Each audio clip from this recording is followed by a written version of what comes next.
அனைவருக்கும் வணக்கம். யாதும் ஊரே யாவரும் கேள். பிரித்தானிய தளிர் குழுமத்தின் மூலம் நாங்கள் பல முன்னெடுப்புகளை முன்னெடுத்துக் கொண்டிருக்கிறோம். சிறுவர்களுக்காக சிறுவர்களின் பேச்சாற்றலை வளர்க்கும் முகமாக ஆரம்பித்த எங்கள் குழுமம் இப்பொழுது அதன் ஒரு படி மேலோங்கி மகளிருக்காக ஒரு அரங்கினை நாங்கள் திறந்து வைத்திருக்கிறோம்.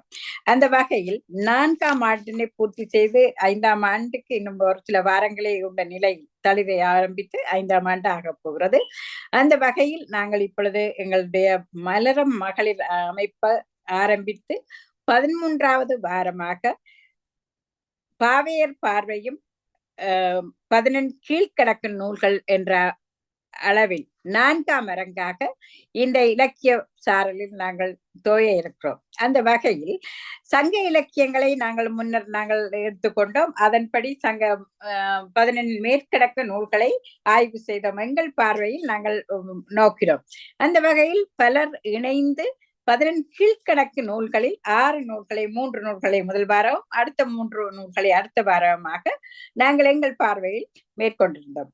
இப்பொழுது இன்றைய அரங்கை சிறப்பிக்கும் முகமாக இன்று 3 சகோதரிகள் மிக மிக ஆளுமை மிக்க மூவர் என்று எங்களோட கரம் கோர்த்துள்ளார்கள். இந்த வகையில் என்னோடு இணைந்து இந்த தளிர் குழுமத்தினை ஆரம்பிப்பதற்கு தூண்டுகோலாக இருந்த என்னுடைய அன்பு சகோதரி சுகுணா சுதாகரன் அவர்களை நான் முதல் கணித்தளத்துக்கு வருக என்று அன்போடும் தமிழ் பண்போடும் வரவேற்கிறேன்.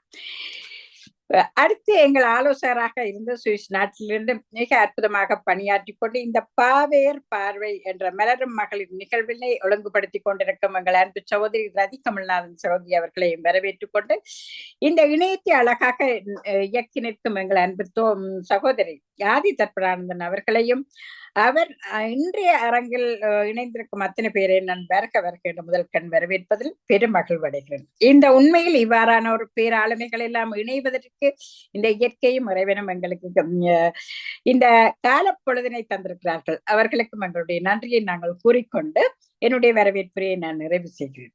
அடுத்ததாக இன்று மலரும் மகளிர் 13வது அரங்கம். இதில் 11 கீழ்கணக்கு பாவேர் பார்வையும் என்ற அந்த அரங்கு 4வது அரங்காக மலர்கிறது. அந்த வகையில் எங்களோடு கனடா நாட்டிலிருந்து மிக பெரும் ஆளுமையாக இலக்கிய பேராற்றல் மிக்கவராக 4 வருடம் தமிழ் துறையில் தோய்ந்தவராக இருக்கும் எங்கள் ஆதி தற்பரானந்தன் சகோதரி எங்களுடன் இணைந்திருக்கிறார். அவர் எடுத்துக்கொண்ட நூல் ஏலாதி என்பது. அவரை வருக என்று வரவேற்கிறேன். அடுத்ததாக பிரித்தானியாவிலிருந்து என்னுடைய தளிர் அமைப்பின் இணைப்பாளராக செயலாற்றி கொண்டிருக்கும் சுகுணா சுதாகரன் அவர்கள் எல்லோருக்கும் பொதுமறையாக, எங்களுக்கு மட்டுமில்ல உலகம் வாழ் அத்தனை பேரும் பொதுமறையாக ஏற்றுக்கொண்ட திருக்குறள் பற்றி கூற வருகிறார். அடுத்ததாக எங்களுடைய அன்பு சகோதரி கனடா நாட்டிலிருந்து ஒரு இளம் தலைமுறையாக வந்து கரம் கொடுத்திருக்கும் எங்களுடைய சுதர்சினி ஜெயகரன் அவர்கள் கார் 40 என்ற நூலினை ஆய்வு செய்ய இருக்கிறார். இந்த மூவரையும் அழைப்பதில் வரவேற்பதில் நான் மீண்டும் பெருமகிழ்வடைகிறேன். மிக்க நன்றி. இப்பொழுது முதலில் எங்களுடைய ஆதி தற்பரானந்தன் இவர் எங்களோடு நீண்ட காலமாக தொடர்பில் இருப்பவர். இலக்கிய புலமையோடு தமிழ் ஆசானாகவும் கனடா நாட்டிலிருந்து மிக அற்புதமான பணிகளை செயலாற்றி கொண்டிருக்கும் ஒருவர். யாழ் பல்கலைக்கழகம் தந்த தமிழ் செம்மல் என்று கூறலாம். அவராக இருப்பவர் ஏலாதி என்ற 11 கீழ்கணக்கு நூலினை பற்றி தன்னுடைய பார்வையில் எவ்வாறு கூறுகிறார் என்பதை நாங்கள் கேட்க ஆவலாக இருக்கிறோம். இப்பொழுது இந்த அரங்கம் ஆதி தற்பரானந்தனுக்காக விடப்படுகிறது. வாருங்களம்மா, வாருங்கள்.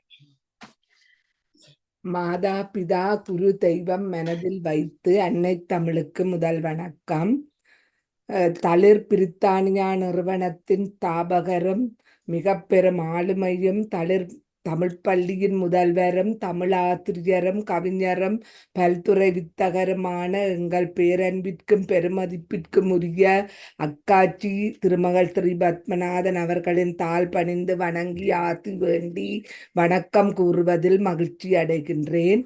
அத்தோடு தளிர் நிறுவனத்தின் இணை நிறுவனராக இருக்கும் என் அன்பு தோழி சுகுணா சுதாகரனுக்கும் மகிழ்ச்சி நிறைந்த நல்வாழ்த்துக்களுடன் வணக்கம் கூறி மகிழ்கின்றேன். தளிர் நிறுவனத்தின் ஆலோசகர் அன்பு அண்ணி இத்தலைப்புகளை எல்லாம் தந்து அழகான நிகழ்வினை நடத்த உறுதுணையாக இருக்கும் ரதி கமலநாதன் அண்ணி அவர்களுக்கும் ஆத்தி வேண்டி வணங்கி வணக்கம் கூறுவதில் மகிழ்கின்றேன். இன்றைய நிகழ்வில் என்னோடு இணைந்து கார்40 என்னும் நூலை பற்றி கூற வந்திருக்கும் சுதர்த்தினி சகோதரிக்கும், திருக்குறள் என்னும் பொதுமறையை அற்புதமாக உரைக்க காத்திருக்கும் அன்பு தோழி சுகுணா சுதாகரனுக்கும் வணக்கம் கூறி, இந்நிகழ்வில் இணைந்திருக்கும் அன்பு சகோதரிகளுக்கும் இந்நிகழ்வை இணைய வழியினூடாக பார்த்து எங்களுக்கு பின்னூட்டங்களை தந்து கொண்டிருக்கும் அனைத்து நெஞ்சங்களுக்கும் வணக்கம் கூறி என் நூலுக்குள் வருகின்றேன். ஏலாதி சங்கமருவிய கால 11 கீழ்கணக்கு நூல்களில் ஒன்று ஏலாதி.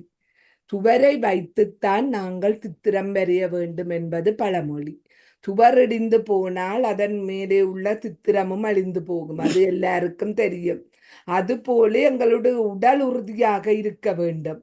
உடல் நலிந்தால் எங்களுடைய வாழ்க்கையே அர்த்தமற்று போய்விடும். அதனால் இவ்வுலகில நாங்கள் எந்த வேலையை செய்ய முடிக்க வேண்டும் என்றாலும் எங்களுடைய உடல் நலம் தேவை. அந்த உடல் நலத்தை நாங்கள் பாதுகாக்க வேண்டும். உடலின் சார்பில தான் உயிர் இருக்கிறது. உடம்பு நல்லா இல்லாட்டி அந்த உயிரால ஒரு பயனும் இல்லை. உடம்பு இல்லாம போகைக்க உயிரும் அழிந்து போய்விடும். அதனை நாங்கள் கண்கூடாக பார்த்து கொண்டிருக்கின்றோம். இதனைத்தான் திருமூலர் உடம்பார் அழியில் உயிரார் அழிவர் என்றும், உடம்பை வளர்த்தேன் உயிர் வளர்த்தேன் என்றும் அழகாக கூறியிருக்கிறார். உடலை வருத்தும் நோயை வராமல் செய்கிறதான் மருந்து. மருந்து என்றது மெடிசின், எங்கட நோயை வராமல் தடுக்கும். மறுப்பது உள்நோய் மருந்து எனல் சாடும் என்று திருமூலர் சொல்லுகிறார். என்ன மருந்துதான் எங்களுடைய உடலை வருத்தும் நோயை வராமல் தடுக்கிறது.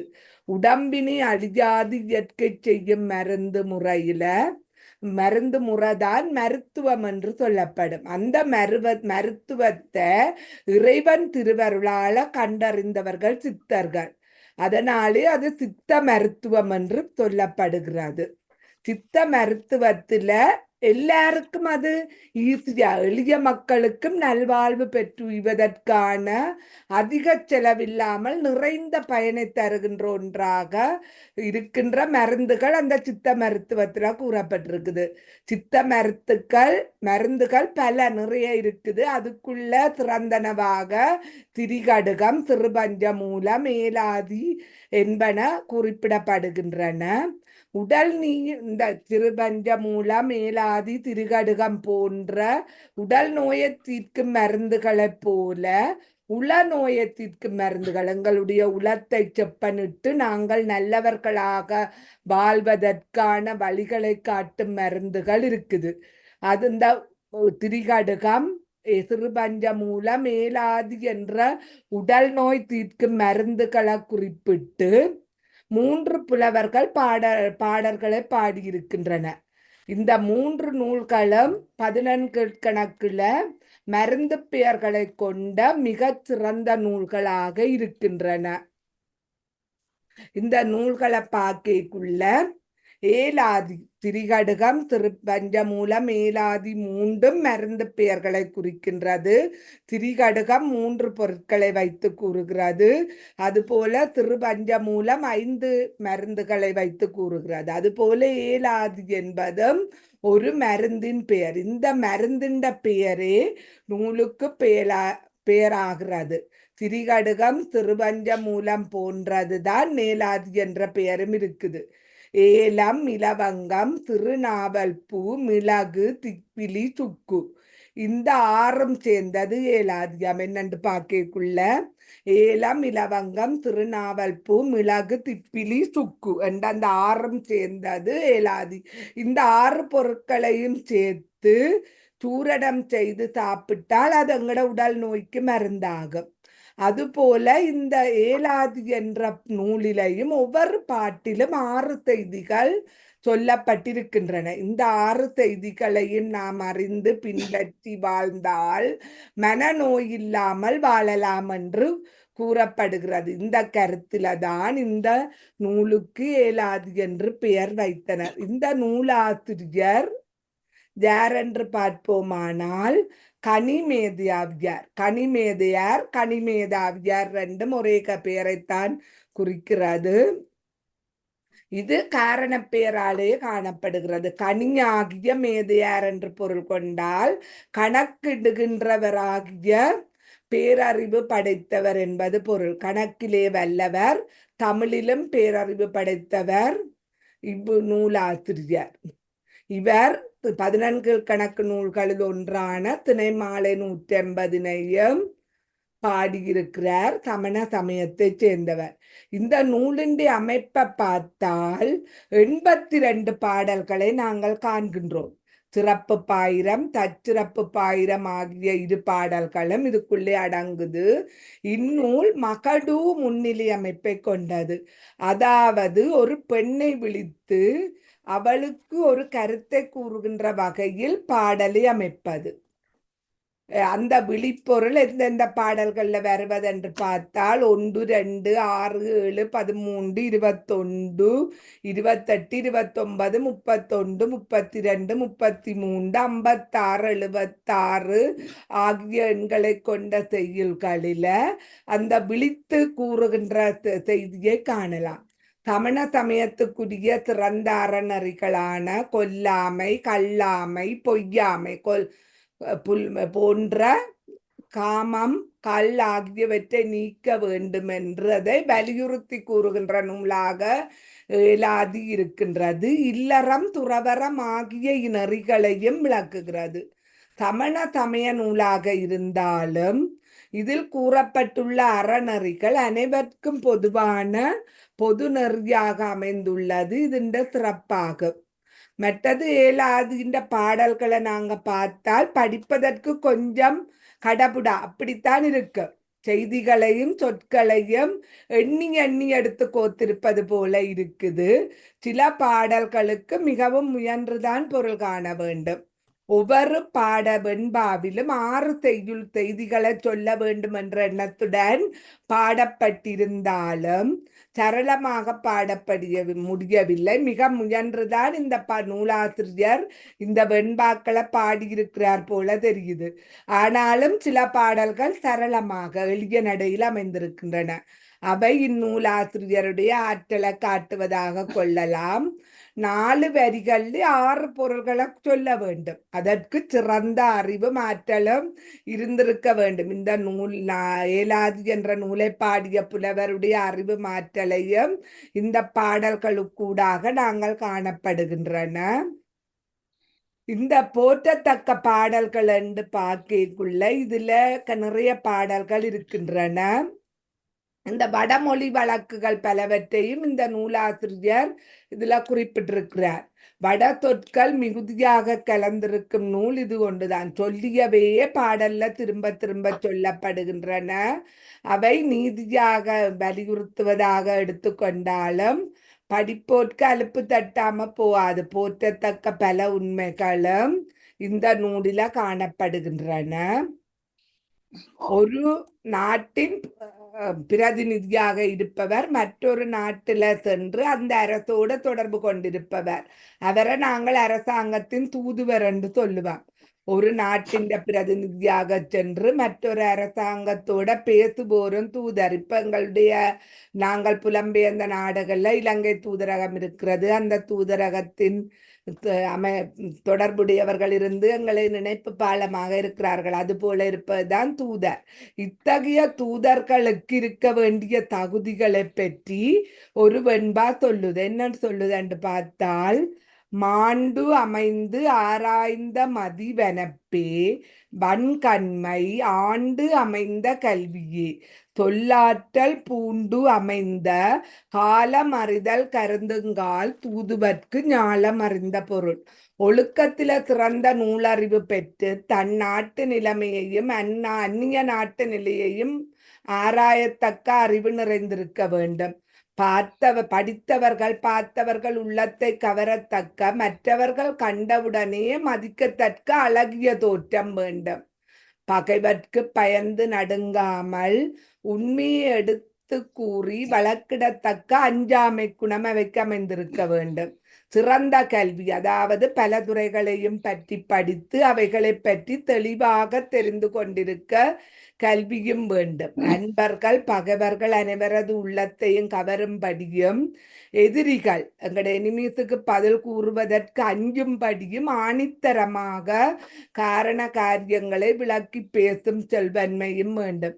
இன்ன காலத்துல இன்ன காரிய செயலை செய்தால் வெற்றி பெறலாம், இன்ன சமயத்தில் தான் இன்ன காரியத்தை செய்ய வேண்டும் என்று துணிந்து காலமறியும் குணம் வேண்டும். இந்த 6 குணங்களும் அமைந்தவரே தூதராவதற்கு தக்கவர்கள். இந்த தகுதி இன்றைக்கும் பொருந்துவதாக இருப்பதை காணலாம்.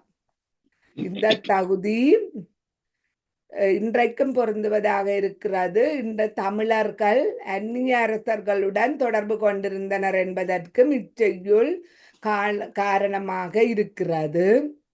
இதுல பாக்கக்குள்ள விருந்தோம்பல் தமிழரின் சிறந்த பண்பாடு. விருந்தினர் முன்பின் அறியாத புதியவர்களை எந்நாட்டா இருந்தான்னு மொழியா இருந்தான்னு வரவேற்று அவர்களை உபசரிப்பவர்கள் தமிழர்கள். விருந்தினரை உபசரிப்பவர்கள் தான் மர்ம இன்பத்தை பெற முடியும் என்ற நம்பிக்கையும் தமிழரிடம் குடிகொண்டிருந்தது.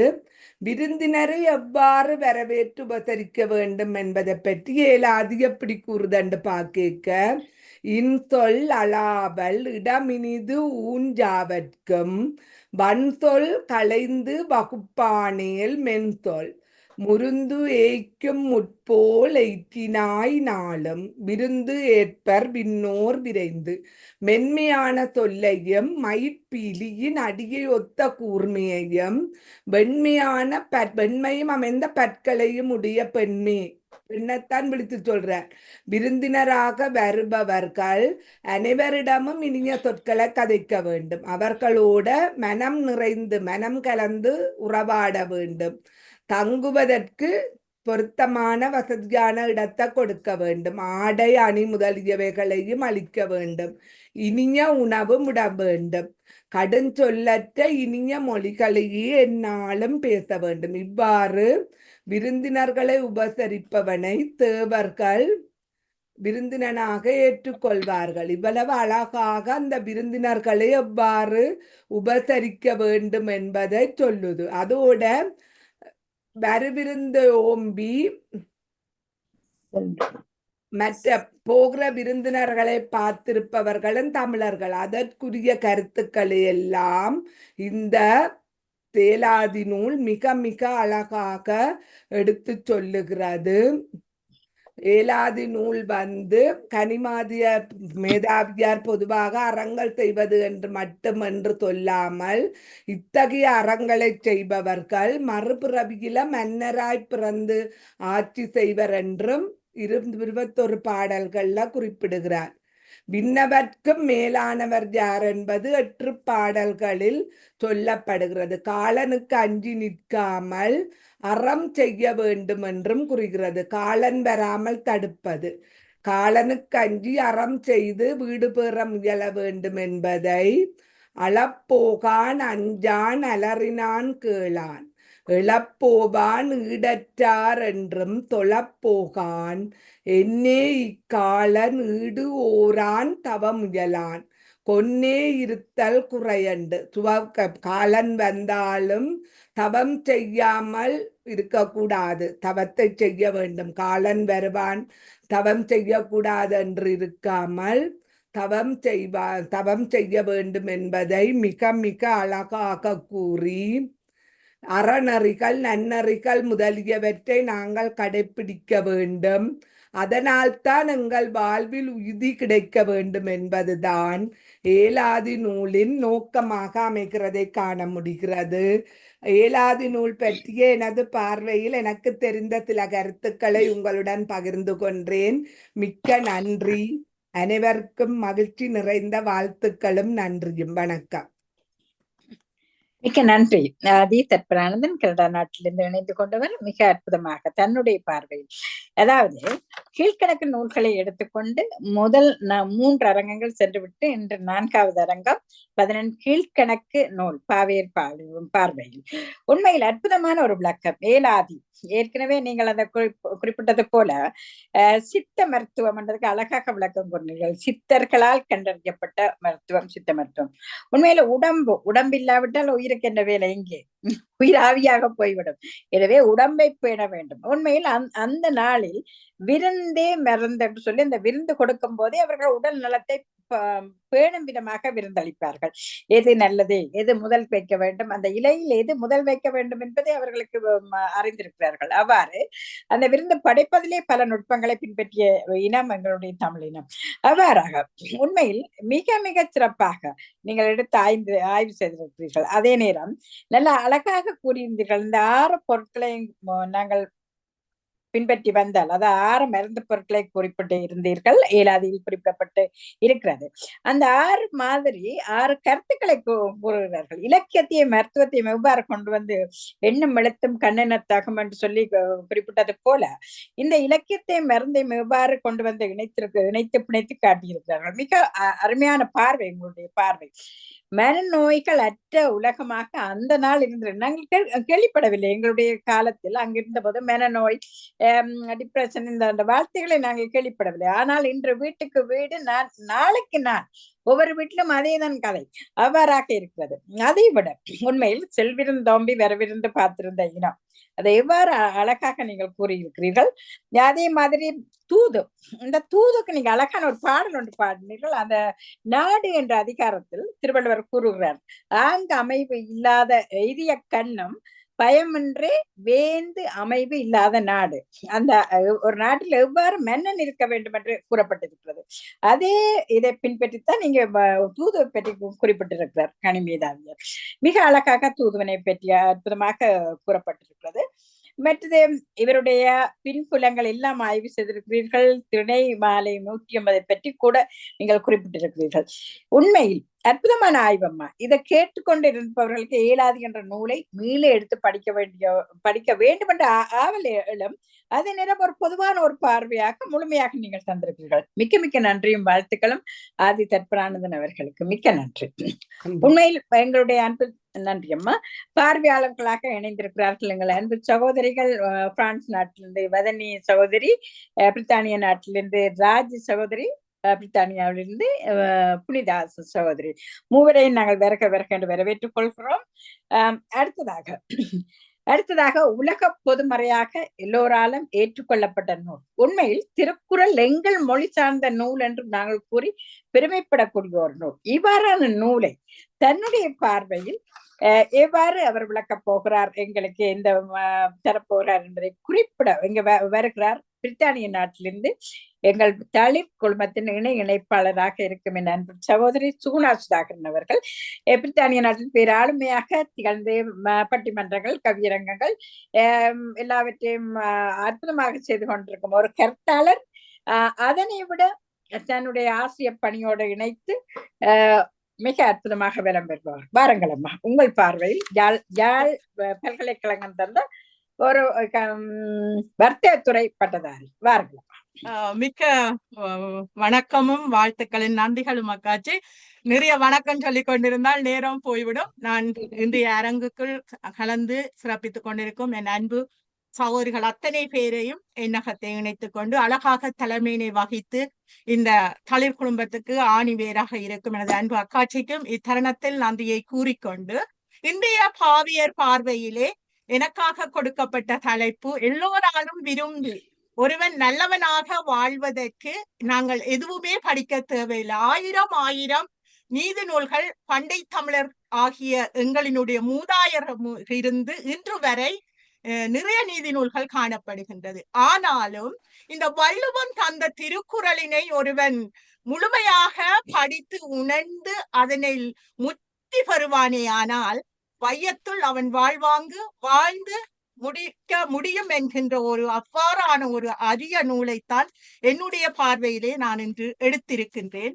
அத்தருணத்தில் இந்த வள்ளுவ பெருந்தகையினுடைய அகர முதல எழுத்தெல்லாம் ஆதிபகவன் முதற்கே உலகு என என் ஐயன் வள்ளுவ பெருந்தகையை வணங்கிக் கொண்டு என் பார்வைக்குள் நான் செல்லுகின்றேன். உண்மையில் நாங்கள் பார்ப்போமே ஆனால் மனிதனின் வாழ்வியல் இன்று எவ்வாறு இருக்கின்றது என்று நீங்கள் தொட்டு உங்களினுடைய உள்ளங்களை பார்த்தீர்களே ஆனால் மிக்க நிறைந்த போராட்டங்களும் சவால்களும் நிறைந்த வாழ்வியலாக இன்றைய வாழ்வு காணப்படுகின்றது. இந்த வாழ்வுக்கு என்ன காரணம், இவ்வாறு வருவதற்கு என்ன காரணம் என்று நாங்கள் உற்று நோக்குவோமே ஆனால் உண்மையில் ஒருவரனுடைய அந்த மனம் தான் காரணம். விட்டு கொடுக்கின்ற ஆரம்ப கர்த்தாவாக இங்கே பிரச்சனைகள் உருவாவதற்கு காரணம், போராட்டங்கள் நிறைவதற்கு காரணம், இந்த சவால்களை நாங்கள் எதிர்கொள்வதற்கு காரணம் என்னவெனில் அந்த விட்டு கொடுக்கின்ற பண்பு ஆனது குறைந்து போகின்றது. இவற்றையெல்லாம் தவிர்த்து மேலும் பொய் சொல்லல் ஆகாது என்று மிக அழுத்த திருத்தமாக கூறுகின்ற ஒரு அழகிய நூலாக, அதாவது புகழ் இழந்தால் அந்த பொய்யை சொன்னால் நீங்கள் புகழினையும் இழந்து பொலிவினையும் இழந்து விடுவீர்கள் என மிக ஆணித்தரமாக கூறுகின்ற ஒரு வாழ்வியல் நூல்தான் இந்த திருக்குறள் என்பதனை இங்கு நான் பதிவு செய்து வைக்க விரும்புகின்றேன். உண்மையில் மிகவும் ஒரு ஆழமான கருத்துக்களை எங்களுக்கு தந்து நிற்கின்ற ஒரு மிக அருப்பெரும் சொத்து இந்த நூல். உண்மையில் நிறைய நூல்களிலே நீங்கள் பார்த்தீர்களே ஆனால் அங்கே அந்த திருக்குறளினுடைய புகழினை இவ்வாறு கூறுவார்கள். திருக்குறளை பெற்றதால் தான் இந்த வையகமே புகழ் பெற்றது என்று சொல்லுகின்றார்கள். எங்களுடைய இனத்துக்கே பெருமை வாங்கி தந்த உலக எல்லோராலும் போற்றப்படுகின்ற, படிக்கப்படுகின்ற, மதிக்கப்படுகின்ற, தலைமை கூறியது போல் பொதுமறையாக இருக்கின்ற அழகிய நூல் எதுவென்று பார்த்தால் அது நிச்சயமாக இந்த ஈரடிகளிலே இருக்கின்ற இந்த திருக்குறளாகத்தான் இருக்கும்.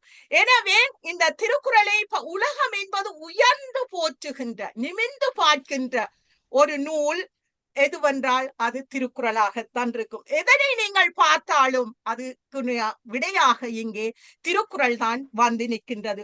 மாறுகின்ற இந்த சூழல் ஏற்ப அன்றைய வாழ்க்கை காலத்திலிருந்து இன்றைய வாழ்வு வரை இந்த வாழ்வியலில் எங்களுக்கு எல்லாவற்றையும் எடுத்து தருகின்ற ஒரு அருப்பெரும் பெட்டகமாக சொத்தாக இருப்பது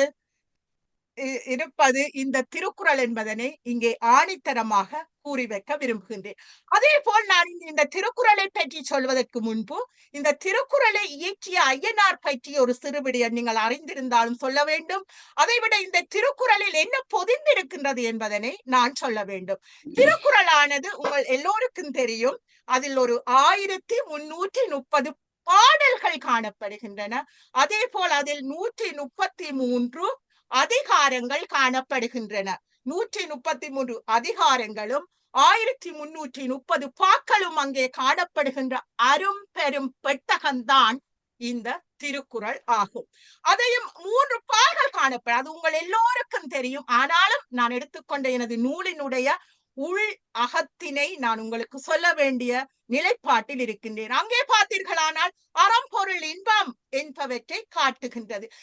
பார்ப்போமையான 4 வரைகளான அறப்பொருள் இன்பம் வீடு என்பவை நலிந்து போக அவற்றையெல்லாம் சேர்த்து கொண்டு வந்து தருகின்ற ஒரு அற்புத நூலாக அறம்பொருள் இன்பமாகிய 3னையும் ஒன்றாக இணைத்து தருகின்ற ஒரு அரிய பொக்கிசமாக இந்த திருக்குறளானது எங்களுக்கு காணப்படுகின்றது. இந்த திருக்குறளில் இன்னும் ஒன்றை நாங்கள் பார்ப்போமையானால் புலவர்களால் இந்த புலவனையே மிகுந்து பாராட்டி பாடப்பெற்ற நூலாக இந்த திருக்குறளானது அருமை பெருமையாக பேசப்படுகின்றது. இந்த திருவள்ளுவ மாலையை எவ்வாறு அங்கே எந்த புலவர்கள் கூறுகின்றார்கள் பாருங்கள். ஔவை பாட்டியார் எவ்வாறு கூறுகின்றார்? அணுவை துளைத்தல் கடலை புகட்டு குறுகித்த குறள். பாருங்கள் எவ்வளவு அழகாக அந்த குறளை பற்றி இப்பாட்டு எங்களினுடைய மூதாட்டியாக எல்லோராலும் சொல்லப்படுகின்ற மிகவும் உச்சத்தினை பெற்ற ஒரு அவை பாட்டியாரிடம் இருந்து இந்த வள்ளுவத்துக்கு கிடைத்த பெருமை. அதே போல் இடைக்காடார் எவ்வாறு சொல்லுகின்றார் என்றால் கடுகை துளைத்தல் கடலை புகட்டு குறுகத்த குறள். இதைவிட என்ன வேண்டும் இந்த திருக்குறளுக்கு அழகு. அதே போல் நக்கீரனார் உங்கள் எல்லோராலும் அறியப்பட்ட ஒரு மிக பெரும் புலவர். அவர் கூறுகின்றார் தானே முழுதுணர்ந்து தண்டமிழின் வெண்குறளால் ஆனா அற முதலா அஞ்சான்கும் ஏனோற்கு ஊழை நுரைத்தாட்டு ஒன்னீர் முகிலுக்கும் வாழிய உலக நற்று மாற்று என்று கூறுகின்றார். இவ்வாறு பல பேர், அதே போல் அசிரஸ்களார் கூறுகின்றார். எல்லாவற்றையும் நான் இங்கு கூறிவிட முடியாது. நத்தனார் கூறுகின்றார். அதே போல் முகையிலூர் சிறு கருத்துப்பயார் கூறுகின்றார், மாங்குடி மருதனார் கூறுகின்றார், மதுரை தமிழ் நாகனார் கூறுகின்றார், மதுரை தமிழ் ஆசிரியர் செங்கூற்றார் கூறுகின்றார். கூறுவதை நாங்கள் பார்ப்போம். திணையளவு போதா சிறு புன்னீர் என்ப பனையளவு காட்டும் படித்தான் மனை அழகு வன்மை குற்றம்பல நாடா வள்ளுவனார் வெள்ளை குரட்பா விதி என்று கூறுகின்றார். இவ்வாறு இந்த பெரும் புலவர்களால் கூட இந்த வள்ளுவ மாலையானது போற்றி புகழ்ந்து பேசப்பட்டு இருக்கின்றது. இதை விட இந்த குறள் அமுதத்துக்கு வேறு சிறப்பேதும் தேவையில்லை என நான் நினைக்கின்றேன். அந்த அவ்வளவு நுண்ணறிவு படைத்த நுட்பமானவர்களினால் இந்த குறள் மாலையானது போற்றி பாடப்பட்டு இருக்கின்றது. அதே போல் இந்த குறள் உங்களுக்கு தெரியும், இந்த திருக்குறளினுடைய வேறு பெயர்களாக நாள்தோறும் திருக்குறளின் சிறப்புகளை கூறுகின்ற போது திருக்குறளுக்கு வேறு பெயர்களாக பல்வேறுபட்ட பெயர்கள் இப்போது சேர்க்கப்பட்டிருக்கின்றன. உண்மையில் சிலவற்றை பார்த்தால் அவை புதுமையாகத்தான் எனக்கு இருக்கின்றது. எங்களுக்கு தெரியும், முப்பால் என்று நாங்கள் கூறுவோம், உத்தரவேதம் என்று நாங்கள் அறிந்திருக்கின்றோம், தெய்வ நூல் என்று நாங்கள் அறிந்திருக்கின்றோம், திருவள்ளுவம் என்று அறிந்திருக்கின்றோம், திருவள்ளுவர் என்று கூட இந்த நூலை கூறுகின்றார்கள், பொய்யாமொழி என்று நாங்கள் அறிந்திருக்கின்றோம். வாயுரை வாழ்த்து தமிழ்மறை என்று சொல்லுவது எங்களுக்கு தெரியும், உலக பொதுமறை என்று சொல்லுவது எங்களுக்கு தெரியும், ஈரடி நூல் தெரியும், ஈரடி வெண்பா என்பது தெரியும், நீதி இலக்கியத்தின் நந்தா விளக்கென்று கூறப்பட்டிருக்கின்றது. உண்மையில் மிக அழகான ஒரு பேராக அதற்கு காணப்படுகின்றது. நீதி இலக்கியத்தின் நந்தா விளக்கு. திருவள்ளுவன் பயன் அற இலக்கியம், அறிவியல் இலக்கியம். அறிவியலில் கூட நான் சொல்ல இருக்கின்றேன் 2-3 வார்த்தைகள். குறிக்கோள் இலக்கியம், காலம் கடந்த பொதுமறை, மிக அழுத்தமான ஒரு பெயராக இருக்கின்றது. காலம் கடந்த பொதுமறை, பொருளுரை, தமிழர் திருமறை, தமிழ் மாதிரின் உயர்நிலை என்று இவ்வாறு பல விதமான பெயர்களை தன்னகத்தை அடக்கி நின்றாலும் அந்த ஒவ்வொரு பெயர்களிலும் அதற்கேயான அந்த உயர்ந்த அறிவுகளை அந்த அறிவு பெட்டகங்களாக ஒவ்வொரு இடத்திலும் அவை பொதித்து வைக்கப்பட்டிருக்கின்றன என்பதனை எங்களால் மறந்துவிட முடியாது. இவ்வாறு பார்க்கின்ற போது இந்த திருக்குறள் இயற்றிய இந்த திருவள்ளுவரை பற்றி நாங்கள் சிறிது பார்ப்போம். உண்மையில் திருவள்ளுவரினுடைய அந்த இளமை கால பெயர்கள் இதுவரை யாராலும் கூறப்படவில்லை. அதே போல் இந்த திருக்குறளை பார்க்கின்ற போது இவர் ஒரு அந்த மரபு சார்ந்து நாங்கள் பார்க்கின்ற போது இவர் ஒரு திருக்குறள் மரபினை சேர்ந்தவர் என்று சொல்லி, வள்ளுவ மரபை சேர்ந்தவர் என்று அவரை கூறப்பட்டிருக்கின்றது. மயிலாப்பூரில் இவர் வாழ்ந்தவர் என்று சொல்லி சில மரபு செய்திகள் எங்களுக்கு தந்திருக்கின்றன. அதே போல் உங்கள் எல்லோருக்கும் தெரியும், கற்பியலில் மிகச்சிறந்த இலக்கணமாக விளங்குகின்ற வாசியினுடைய அன்பு கணவர் தான் இந்த திருவள்ளுவர்.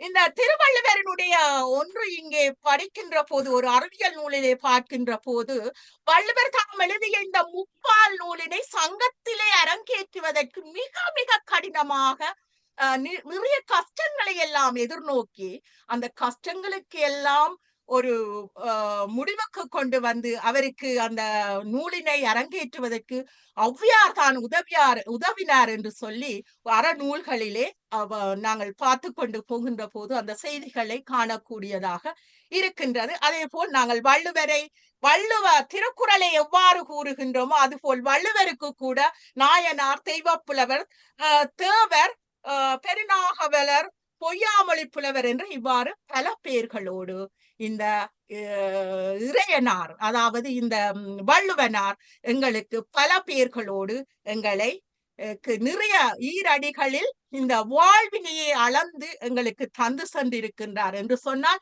அது மிகையாகாது. அதே போல திருக்குறள் இயற்றப்பட்ட காலம் கூட இதுவரை யாராலும் வரையறுத்து கூறப்படவில்லை. இன்னும் சரியாக நாங்கள் வரையறுக்கப்படாவிட்டாலும் கிறிஸ்தவ சகாதத்தின் முன் பகுதியை சேர்ந்ததாக இருக்கலாம் என்று பலராலும் கூறப்பட்டு இருக்கின்றது. உணர்ச்சிக்கு முதலிடம் தருவது உங்கள் எல்லோருக்கும் தெரியும் இலக்கியம் என்றால், அறிவுக்கு முதலிடம் தருவது அறிவியல். எனவே இந்த திருக்குறளை நாங்கள் எடுத்து நோக்குவோமே ஆனால் அறிவியலையும் இலக்கியத்தையும் ஒன்றாக சேர்த்து ஒன்றாக சமைத்து எங்களுக்கு படைத்திருக்கின்றது என்று சொன்னால் அது மிகையாகாது. அதே போல் இந்த திருக்குறளின் அறிவியல் கருத்துக்களை நாங்கள் எடுத்து நோக்குவோமே ஆனால் போல்வி வாழ்வாள் புகழில்லை என்று அங்கே கூறப்பட்டிருக்கின்றது. கைப்பொருள் உரைக்கும் மெய்ப்பொருள். பாருங்கள் அந்த அறிவியல் எவ்வாறு போகின்றது. இவையெல்லாம் திருக்குறளின் அறிவியல் நூலில் கூறப்பட்டிருக்கின்றது. அதற்குள் புதைந்திருக்கின்றது. அகமே முகம், உங்களினுடைய அகம் தான் முகத்திலே இருக்கும் என்று கூறியிருக்கின்றார். நன்றி கண் தங்கியான் உலகு என்று அந்த அறிவியலிலே புதிந்திருக்கின்றது. ஆன்ற பொறையுடைமை என்று அங்கே கூறப்பட்டிருக்கின்றது. ஆன்ற பொருவுடைமை என்று அங்கே கூறப்பட்டு இவ்வாறு திருக்குறளின் அறிவியல் கருத்துக்கள் ஆங்காங்கே எங்களுக்கு அத்தனையையும் இந்த வாழ்வியலின் பிறப்பிலிருந்து இறக்கும் வரை மிக உன்னதமான தன்மையினை காட்டியிருக்கின்றது. அதே போல் எனக்கு இங்கே மிக பிடித்ததான நன்றி கண் தாங்கியான் உலகு என்கின்ற சிறு சொல்லோடு எனது பேச்சினை முடிக்கலாம் என நினைக்கின்றேன். நான் நினைக்கின்றேன் இன்னும் 4-5 நிமிடங்கள் இருக்கின்றது என்று.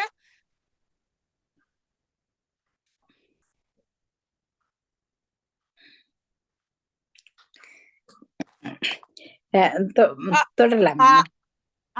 நன்றி கண் தாங்கியான் உலகு. உண்மையில் மனிதன் மனிதாக வாழும் வரைதான் உலகம் நிலைத்திருக்கும்.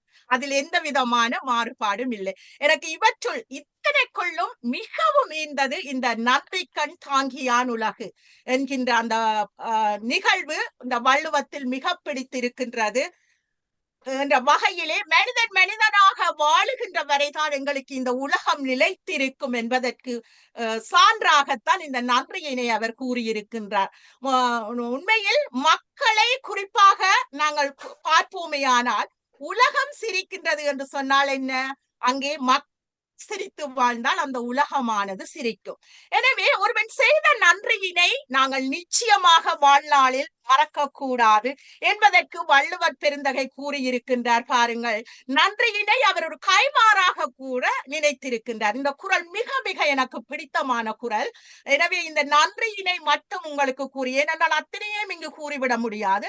நன்றி கண் தாங்கியான் உலகு என்கின்ற அந்த அறிவியல் கருத்தோடு இந்த குறளினை உங்களுக்கு கூறலாம் என நினைக்கின்றேன்.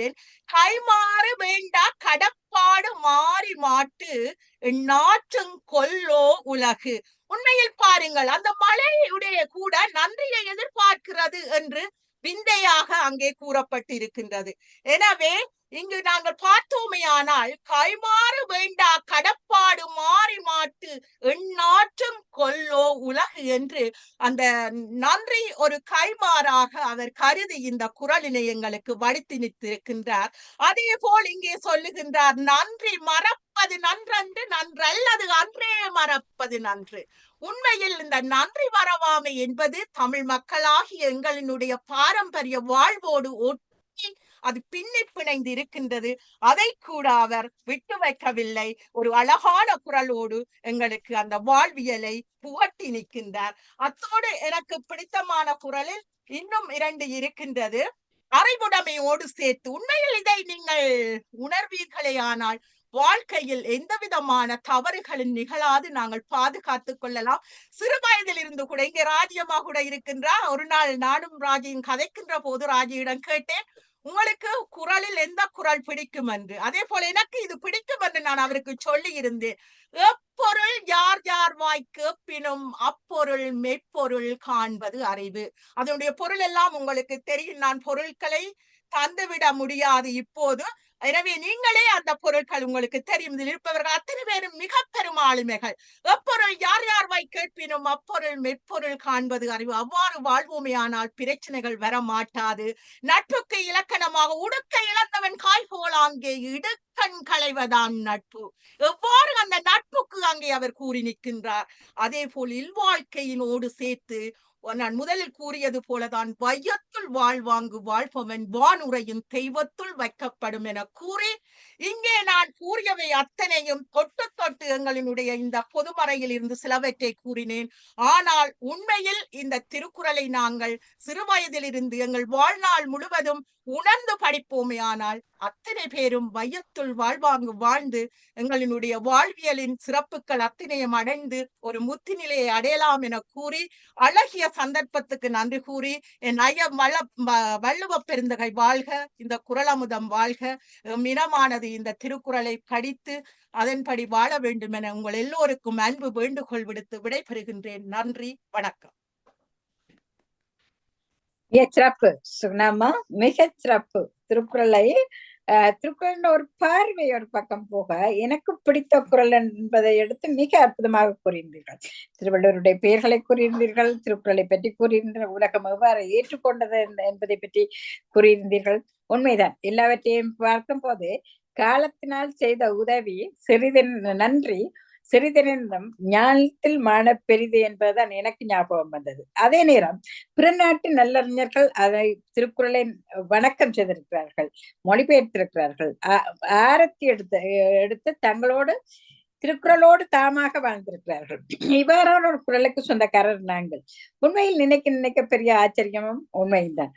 அதே நேரம் குறள் வெண்பாக்களால் ஆக்கப்பட்டது. ஏற்கனவே எங்களுடைய ஆதி எடுத்த ஏலாதி, அந்த பேர்ல நல்ல பொருத்தம், ஆதி ஏலாதி என்பதை அழகாக ஆதிக்கு ஏலாதியாக வந்துவிட்டது. அதுவும் ஒரு வெண்பாவ வடிவமைப்பில் அமையப்பெற்ற கவிதை தான், பாடல் அமைப்பு. இதுவும் குறள் வெண்பா அடிப்படையில் அமையப்பெற்றது திருக்குறள். எனினும் உண்மையில அதிகமான அவர்கள் அந்த காமத்துப்பாலை பற்றி எடுப்பதில்லை. நான் இங்க ஒரு விடயத்தை குறிப்பிட வேண்டும். அது வடமொழியில் இருந்த காமம் என்பதை குறிப்பிட்டு, அந்த காமம் என்பது எங்களுடைய பண்பாட்டில் ஒரு இழி சொல்லாக பார்க்கப்படுற நோக்கப்படுற இயல்பு இருக்கிறது. உண்மையில் இந்த காமத்துப்பால் நான் இப்ப ஒரு வருடத்துக்குள்ளாகத்தான் அதை மீள பார்க்கக்கூடிய ஒரு சந்தர்ப்பம் எனக்கு கிடைத்தது. மிக மிக அருமையானது. எந்த இடத்திலும் ஒரு சிலேகிக்கக்கூடிய மாதிரி இல்லை, அருவருக்கத்தக்கதாக இல்லை. எல்லாமே ஒரு மென்மையாக அனிச்சம் மலர் போல அந்த காதலை அவர் கூறியிருக்கிறார். அந்த காலத்தை நினைத்து பாருங்கள். அது உண்மையில் ஒரு பண்பாடு, ஒரு மர்ஹி, ஒரு முறைகேடாக போகும் கருத்தியர் ஒழுக்கம் மேம்பட்டிருந்தது. இது கூடாதென்று அறிந்தும் தெரிந்தும் அதனை கட்டுப்படுத்த முடியாத ஒரு காலத்தில் வாழ்ந்த மக்களுக்காக இந்த திருக்குறள் படைக்கப்பட்டு காமத்துப்பால் அழகான ஒரு காதல் இன்பமாக ஒரு நல்ல குடும்ப சுவையோடு அந்த காமத்துப்பால் இன்பத்துப்பால் இயற்றப்பட்டிருக்கிறது. நிச்சயமாக நாங்கள் பெண்கள், எங்களுக்கு இன்னொரு வாய்ப்பு கிடைத்தால் நாங்கள் அந்த காமத்துப்பால் என்ற அந்த இன்பத்துப்பால் அதிகாரங்களை எடுத்து ஒவ்வொரு குறளாக நாங்கள் வாசிக்கலாம். ஒவ்வொரு குறளாக நாங்கள் அதன் சுவையில் தோயலாம். ஒரு புதிதாக திருமணம் செய்பவர்களுக்கு உண்மையில் பரிசளிக்கக்கூடிய நூல் அந்த இன்பத்துப்பால் மட்டும் உள்ள நூல். அவ்வளவு மென்மையான ஒரு காதல் ரசம் பொருந்தி ஒரு அந்த காதல் ரசம் என்று சொல்ல முடியாது, அந்த இலக்கணத்தோடு சுவையாக இருக்கிறது. உண்மையில் மிக அற்புதமாக தான் எடுத்துக்கொண்ட கால எல்லைக்குள் திருக்குறள் பற்றி மிக பிறந்து விரிந்த பொருளை கொண்டு வந்தீர்களம்மா. மிக்க மிக்க நன்றியும் வாழ்த்துக்களும். இதனை கேட்பதற்கு கிடைத்த பாக்கியமே தான். அந்த வகையில் மிக்க நன்றியையும் வாழ்த்துக்களையும் கூறிக்கொள்கிறேன் சூனாமாவிற்கு. மிக்க நன்றி. அடுத்ததாக நிறைவாக எங்களுடைய இந்த அரங்கத்திற்கு வருகிறார் எங்களுடைய அன்பு சகோதரி சுதர்சினி ஜெயகரன் அவர்கள். கனடா நாட்டிலிருந்து ஒரு மிகச்சிறந்த ஆசிரியராக வலம் வந்து கொண்டிருப்பவர், எங்களோடு இணைந்து பல அரங்கங்களை அற்புதமாக செயலாற்றி கொண்டிருப்பவர். வாருங்கள், தாயகத்திலும் நல்ல ஆசானாக இருந்து இப்பொழுது கனடா நாட்டிலும் ஆசிரியராக இருந்து இலக்கிய பணிகளில் ஈடுபட்டு கொண்டிருக்கும் ஒரு வளர்ந்து வரும் நல்லாசிரியை. கார் 40 என்பதை பற்றி பொழிவதற்கு வருகிறார். கார் என்றால் கார் முகில் பொழியும் என்பது எங்களுக்கு தெரியும். அவ்வாறாக காராக அவருடைய வார்த்தைகள் வந்து விழ வேண்டும். வாருங்கள் அம்மா. மிக்க மிக்க வணக்கத்தோடும் நன்றியோடும் வரவேற்கிறேன். வாருங்கள். வணக்கம். வணக்கம் அம்மா. முதற்கண் மாதா பிதா குருவை வணங்கி என் அன்னி தமிழை போற்றி தமிழால் இணைந்திருக்கும் அனைத்து சான்றோர்களுக்கும் வணக்கத்தை தெரிவித்துக் கொண்டு, பிரித்தானியா தளிர் பிரித்தானியா மலரும் மகளிர் 13 11 கீழ்கணக்கு நூல்கள் பாவையர் பார்வையில் 4வது நிகழ்வில் கூடியிருக்கும் அனைவருக்கும் வணக்கத்தை தெரிவித்துக் கொண்டு, தளிர் பிரித்தானியா நிறுவனரும் இன்றைய தலைமையுமாகிய திருமகள் ஸ்ரீ பத்மநாதன் அம்மா அவர்களுக்கும் துணை நிறுவனரும் இன்று என்னோடு திருக்குறள் பற்றிய நூலை பற்றி கூறிய சுகுணா சுதாகரன் அம்மா அவர்களுக்கும் வணக்கத்தை தெரிவித்துக் கொண்டு, தளிர் நிறுவனர் ஆலோசகர் ரதி கமலநாதன் அம்மா அவர்களுக்கும் வணக்கத்தை தெரிவித்துக் கொண்டு, அத்தோடு ஏலாதி நூல் பற்றி கூறிய எனது அருமை சகோதரி ஆதி தர்பரானந்தன் அவர்களுக்கும் வணக்கத்தை தெரிவித்துக் கொண்டு, இந்நிகழ்வை பார்த்து கொண்டிருக்கும் அனைவருக்கும் வணக்கத்தை கூறிக்கொண்டு, நான் எனது நூல் கார் 40 நூலை பற்றி பார்ப்போமானால், கார் 40 நூல் வரலாறு பற்றி முதல் பார்ப்போம். கார்காலத்தை பற்றி கூறுவது 40 வெண்பாக்களை கொண்டது கார் 40 ஆகும். கார் கருமை நிறமுடையது. மழை பெய்யும் மேகம் கருமை நிறம் உள்ளது. கருமை நிறமுள்ள மேகம் மழை பெய்யும் காலம் கார்காலம். கார்காலம் முல்லை நிலத்துக்குரிய பாடல்களாக அமைந்திருக்கிறது. ஆகவே இது முல்லைத்திணையை பற்றி உரைப்பதாகவும் கூறப்பட்டிருக்கிறது. 11 கீழ்கணக்கு நூல்களில் ஒரு திணையை மட்டும் பாடிய நூல் கார் 40. இது காலம் பற்றிய தொகை நூலாக அமைந்திருக்கிறது. இந்நூல் நாடக பாங்கில அமைந்திருப்பது சிறப்புக்குரியது. இந்த நூல் எழுந்த காலம் கிறிஸ்துக்கு பின் 5ஆம் நூற்றாண்டாக கூறப்பட்டிருக்கிறது. ஒரு தலைவன் ஏதேனும் ஒரு காரணத்தால் மனைவியை விட்டு பிரிந்து செல்கிறான். செல்லும் போது நான் கார்காலம் வருவதற்குள் வந்து விடுவேன் என்று சொல்லி கூறி செல்கிறான். கார்காலம் வந்து விட்டது, ஆனால் கணவன் வரவில்லை. அப்பொழுது என்ன செய்கிறாள் மனைவி? அவன் வருவான் என்று நம்பி தன் துன்பத்தை பொறுத்து கொண்டிருக்கிறாள். இதுவேதான் அந்த முல்லை திணைக்குரிய நிகழ்ச்சியாக அமைந்திருக்கிறது. காட்டின் காட்சி, மழை நாளின் இயற்கை, காதலியின் அன்பு, கணவனுடைய காதல், இவைகளை எல்லாம் முல்லைத்திணையிலே காணலாம். இந்த நூலின் ஆசிரியர் மதுரை கண்ணக்கூத்தனார். இவர் பெயர் கூத்தனார் தான். இவருடைய தந்தையின் பெயர் கண்ணன். தந்தையார் பெயரையும் தம் பெயரோடு சேர்த்து வைத்துக் கொண்டார். இப்படி பெயர் வைத்துக் கொண்டது பண்டைய மரபாக அமைந்திருக்கிறது. இவர் மதுரையில் வாழ்ந்தவராகவோ அல்லது பிறந்தவராகவோ இருக்கலாம். ஏனென்றால் அதனால தான் மதுரை கண்ணக்கூத்தனார் என்று அழைக்கப்பட்டவராக இருக்கலாம் என்று கருதப்படுகிறது. இவர் இந்த நூலை தவிர வேறு எந்த நூலையும் இயற்றியதாக இதுவரைக்கும் தெரியவில்லை. அடுத்து இந்த கார் 40 என்ற நூலின் செய்யுட் சிறப்பை பார்ப்போமானால், இந்த நூல்ல செய்யுட்கள் படிப்பதற்கு எப்படி இருக்குமெண்டா இனிமையானதாக இருக்கிறது. அத்தோடு இயற்கை காட்சிகளை நாம் கண்முன்னே நிறுத்தி காட்டுவதாகவும் அமைந்திருக்கிறது. இந்த நூலாசிரியர் எடுத்துக்காட்டும் உபமானங்கள் மிகவும் பொருத்தமானதாக இருக்கிறது. இயற்கையோடு இணைந்து காணப்படும் இந்த நூல் பாடல்களின் சிறப்பை ஒரு சிலவற்றை நாங்கள் பார்ப்போம். கார்காலம் வந்து விட்டது, பிரிந்து சென்ற காதலன் இன்னும் வரவில்லை, காதலி பசலை நோயால் வருந்துகிறாள். இந்த நிலையை கண்ட தோழி, காதலன் வந்து விடுவான், கார்காலத்தை கண்டால் அவன் சென்ற இடத்தில் தாமதிக்க மாட்டான், நீ வருந்த வேண்டாம் என்று ஆறுதல் சொல்றதாகத்தான் இந்த பாட்டுகள் அமைந்திருக்கிறது. இந்த முறையில் பல பாடல்கள் அமைந்திருக்கின்றன. அவற்றில் ஒரு பாட்டை பார்ப்போம். ஆடும் மகளிரின் மெஞ்சை அணிகொள காடும் கடுக்கை கவின்பெற பூத்தன பாடு வண்டு ஊதும் பருவம் பனைத்தோழி வாடும் பசலைக்கு மருந்து. என்னவாம்? நடனம் ஆடும் பெண்களை போல மயில்கள் அழகாக ஆடுகின்றனவாம். காடெல்லாம் கொன்றை மலர்கள் கவின் அழகாக பூத்திருக்கின்றன. கவின் என்ற அழகு. பாடுகின்ற வண்டுகள் எல்லாம் மலர்கள்ல உட்கார்ந்து ஊதுகின்றன. இதுதான் காதலன் வருவதாக சொல்லி சென்ற பருவம். மூங்கில் போன்ற அழகிய தோளை உடையவளே, பருவந்தான் நீ வருந்துகின்ற பசலை நோக்குரிய மருந்தாக அமைகிறது என்று சொல்லி இந்த பாடல்ல கூறப்பட்டிருக்கிறது. இயற்கை காட்சி, காட்டிலே காட்சியை கார்காலத்தில் இன்னும் காணலாம். இன்றைக்கும் நாங்கள் கார்காலத்துல காட்டை பார்க்க இப்படித்தான் இருக்கும். மற்றொரு அருமையான செய்யுளை பார்ப்போம் என்றால், இந்த செய்யுளும் தலைவிக்கு தோழி கூறும் ஆறுதல் மொழியாகத்தான் அமைந்திருக்கிறது.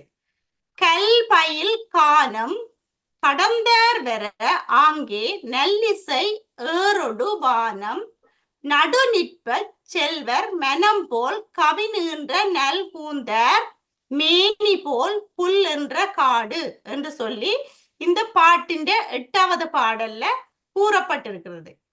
மலை நெருங்கிய காட்டை கடந்து சென்ற தலைவன் திரும்பி வருவதனால் அவன் வருகிற வழியில எல்லாம் மிகுந்த இடியோடு கூடிய மேகம் வானத்தின் உச்சியில் நின்று மழையை பொழிந்து கொண்டிருக்கிறது.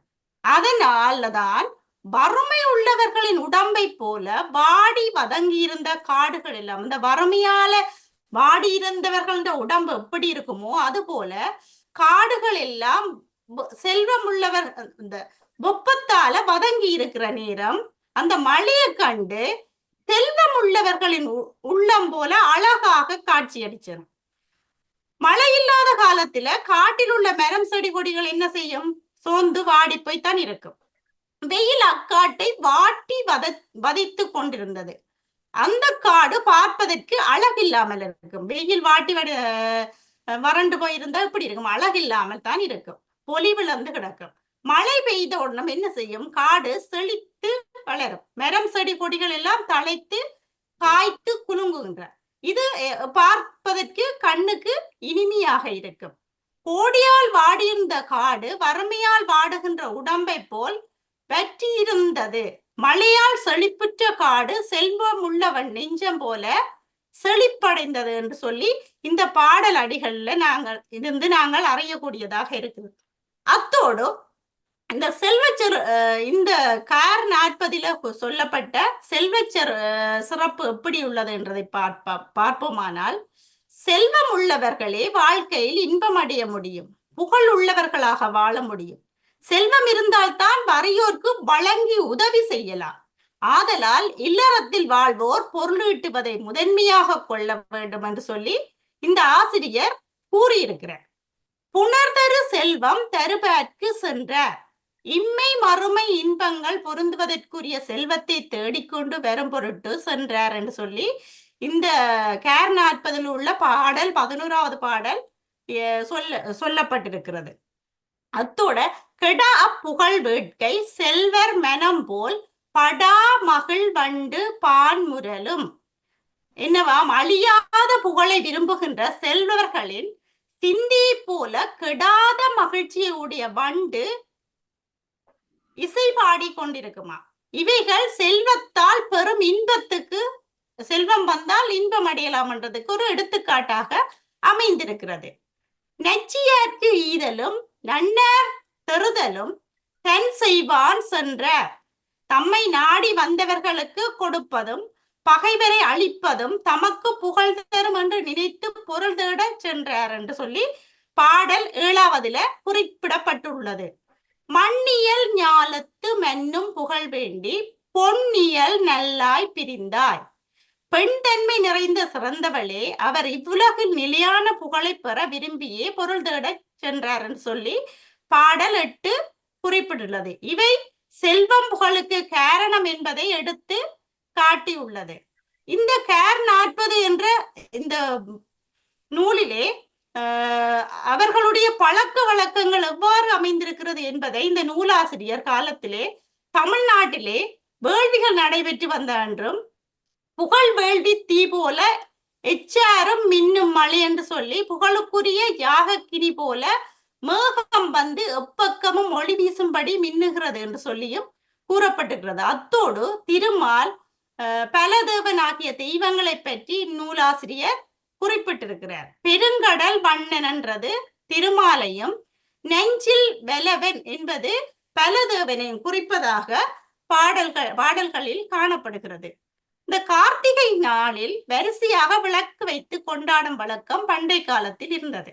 இது இந்த கார் 40 குறிப்பிடப்பட்டிருக்கிறது. நலமிகு கார்த்திகை நாட்டவர் இட்ட தலைநாள் விளக்கின் நகையுடைய ஆகி புலமெல்லாம் பூத்தென தோன்றி என்று சொல்லி பாடல் 26வது பாடல்ல சொல்லப்பட்டிருக்கிறது.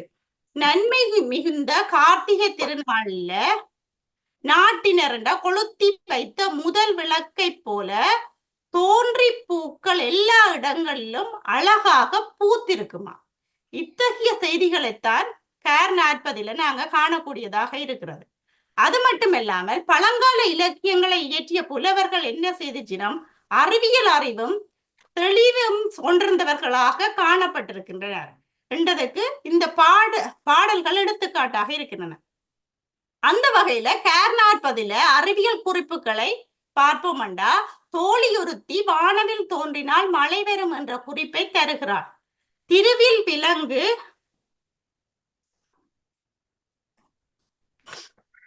திருவில் விலங்கு ஊன்றி தீம்பெயல்தான். திருவில் என்பது வானவில் என்று சொல்லி சொல்லப்படுகிறது. தீம்பெயல் என்பது இனிய மழை. பெய்தல் தன்மையுடையதால் பெயல் என்று சொல்லப்படுகிறது. பெய்கிறதால பெயல் என்று சொல்லி சொல்லப்படுகிறது. கார்காலத்தில் பூக்கள் பூக்க தொடங்கும் என்பதை 2வது பாடல் காற்செல்வம் எய்த நெடுங்காடு நீட்சினை ஈன என்று சொல்லி சொல்வதோடு இதை உறுதி செய்யும் முகமாக கொன்றை மலர்கள் பூக்க தொடங்கி விட்டாலே கார்காலம் வந்து விட்டது என்றது உறுதிப்படுத்துகிறது. கார்காலம் வந்தால் பூக்கள் அல்லது அந்த பூக்கள் பூக்குறதால இதுக்கு பேர் கார்காலம் வந்து விட்டது என்று சொல்லி அறியக்கூடியதா இருக்குது.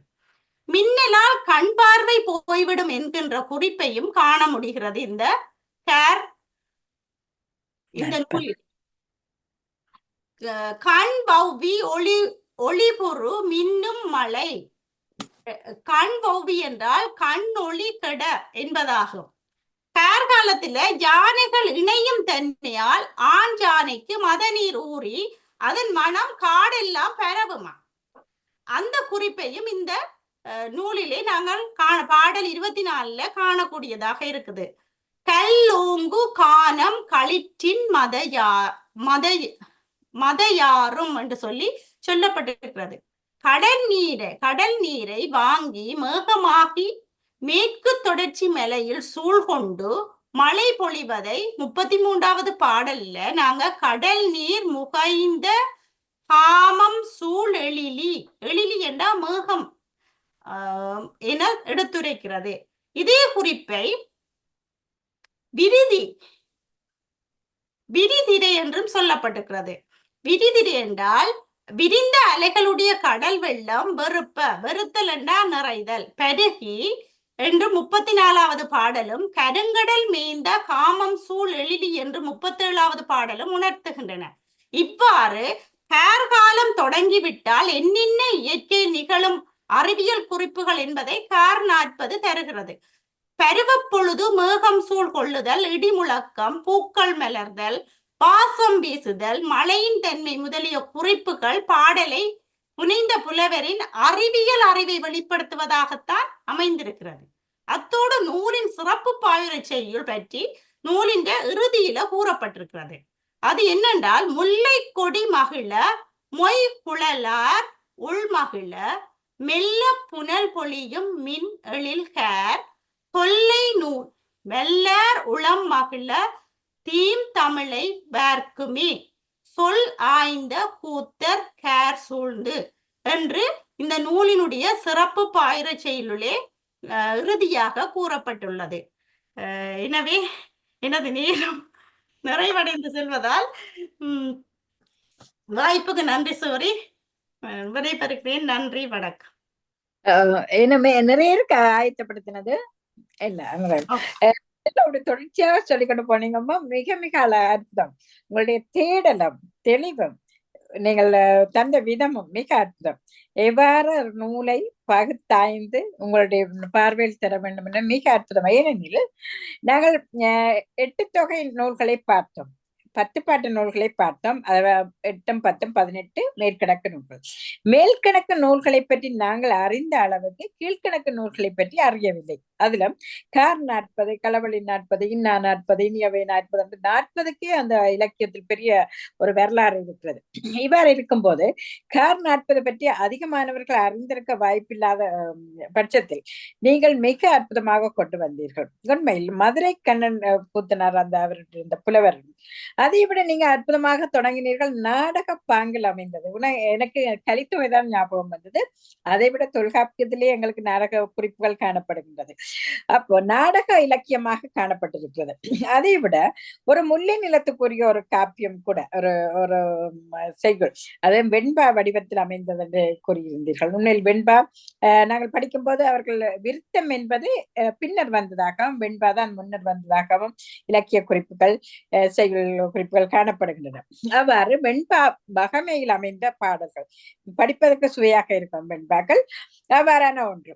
அதே நேரம் அது நீங்க சொன்ன விடயம் நீரியல் வட்டம் அந்த நீர் கடலிலிருந்து ஆவியாக போய் மேற்கு தொடர்ச்சி மலைகளில் முட்டி மோதி மேகமாக பொழிகின்றது.